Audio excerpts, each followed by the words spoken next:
तो पहला प्रश्न आपके सामने है। सवाल कर रहा है कि ए और बी काम कर रहे हैं एक साथ, ये काम को डी दिनों में पूरा कर सकते हैं। अगर अकेले काम करे तो ए को 8 प्लस डी डेज लगेंगे और बी को 18 प्लस डी डेज लगते हैं इस काम को पूरा करने में।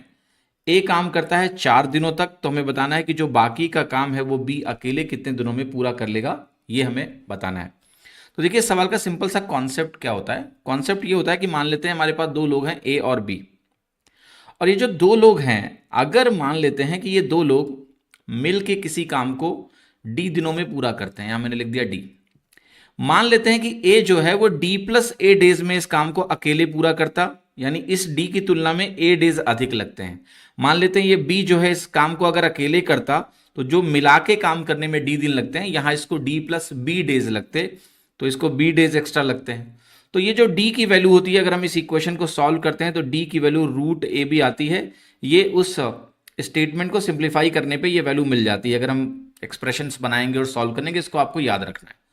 अब इस सवाल में क्या दिया हुआ है, इसमें दिया हुआ है आपको डी, यहां दिया है डी प्लस 8 या 8 प्लस डी कह लें, यहां पर आपको दिया है डी प्लस 18।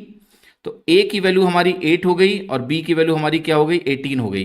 तो जो डी है, यानी ये दोनों मिल के इस काम को कितना दिन में करेंगे, ये पूरा होगा रूट ऑफ 8 इंटू 18, जो कि आपको पता है रूट होता है 144, और डी की वैल्यू आपकी यहां निकल के आ जाती है 12। अभी ये सवाल का एक हिस्सा हमने किया है, अभी एक हिस्सा बाकी है। दूसरा हिस्सा ये कह रहा है कि ए इस काम को 4 दिन करेगा, मिला के ये काम को 12 दिन में कर सकते हैं। तो अब देखिए, अब आप एक काम करिए, अब आप इसको फिर से लिखिए ए, यहां लिखिए बी। ए 12 से 8 दिन अधिक लगाएगा क्योंकि डी की वैल्यू 12 आ गई, तो ए अब इस काम को अकेले 20 दिन में करेगा। यहां पर आप 12 में 18 जोड़ दीजिए तो ये वैल्यू 30 आ जाएगी। अब 20 और 30 का एलसीएम लीजिए तो बनेगा 60। 20 और 30 का एलसीएम 60 है, तो ए की एफिशिएंसी हो गई 20 तिया 60, बी की एफिशिएंसी हो गई 30 दूना 60। अब आप करो, ए 4 दिन काम करेगा तो 4 इंटू 3 यानी 12 यूनिट का काम हो गया। काम बाकी कितना है, 60 में से 12 घटा लो, 48 यूनिट का काम बाकी है। किससे कराना है, बी से कराना है। बी एक दिन में 2 यूनिट का काम करता है, 48/2 करोगे तो आपका उत्तर कितना आ जाएगा, 24 डेज। तो यहां मैंने लिख दिया 24 डेज, मेरा आंसर क्या हो गया, ए। और ए हमारा यहां पर सही उत्तर है। ठीक है, 16 कौन बोल रहा है, 16 सरासर गलत है इसका उत्तर। बाकी बचे हुए काम को करने में बी को 24 दिन लगने वाले हैं, इस बात का आपको ध्यान रखना है।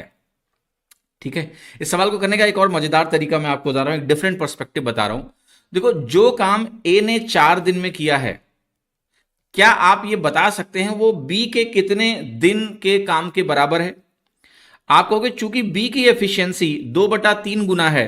देखो, बी की एफिशिएंसी ए की एफिशिएंसी का 2/3 गुना है, तो अगर ए ने 4 दिन काम किया है तो वो बी के कितने काम के बराबर है, तो वो 3/2 इंटू 4 के बराबर है, यानी 6 दिन के काम के बराबर है वो बी के। ये इक्विवेलेंस बोलते हैं इसको। भाई 3:2 अगर इस एफिशिएंसी रेशियो है तो टाइम रेशियो 2:3 होगा। तो जो काम ए का 4 दिन का है वो बी का 6 दिन के काम के बराबर होगा। तो अब आप ऐसे भी बोल सकते हो कि भाई ए ने 4 दिन काम कर लिया, इसको हम ऐसे भी बोल सकते हैं कि बी का 6 दिन का काम ए ने कर दिया। अब बी अकेले इस काम को 30 दिन में करता तो भैया 24 दिन और लगेंगे, काम पूरा हो जाएगा कि नहीं? यस और नो? समझ में आ रही है कि नहीं बच्चों? अरे बोलो ना हाँ। तो इस तरह से आपका ए उत्तर सही होगा। एक परसेंटेज अप्रोच भी यहां लगाई जा सकती है, जस्ट फॉर योर अंडरस्टैंडिंग में बता देता हूं। आपने जैसे देखा कि ए की वैल्यू 20 है, इसको हम बोल सकते हैं कि इसका एक दिन का काम 1/20 होगा, और 1/20 की परसेंटेज वैल्यू आपको पता है कि 5% के बराबर होती है।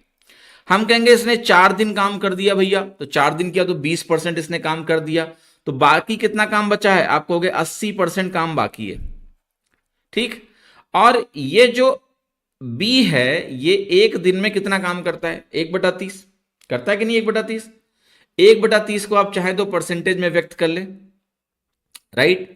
क्या आएगा, 10/3 परसेंटेज आएगा, है कि नहीं है? पर डे का इतना परसेंटेज आएगा।